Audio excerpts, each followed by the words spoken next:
Aru põllumajanduse osaühingu tegevusvaldkonnaks on peamiselt ikkagi teraviljakasvatus, kuivatus, sorteerimine ja müümine.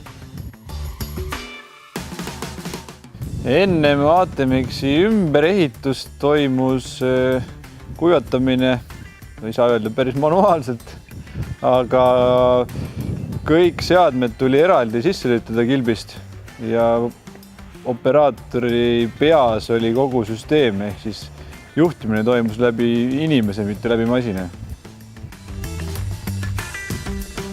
Kuna eelnevalt toimus kõik juhtimine läbi operaatori pea, siis olime selles seisus, et meil ei olnud võimalik võtta tööle uusi mehi ja juhtimine oli niivõrd keeruline, et olime tupikseisus.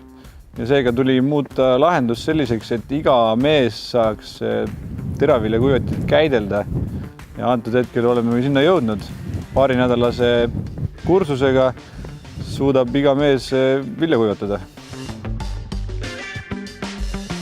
Antud projektist oli kõige rohkem õnnestunud minu arvates masinate juhtimine ja tagasiside, sest et seda meil ennem üldse ei olnud.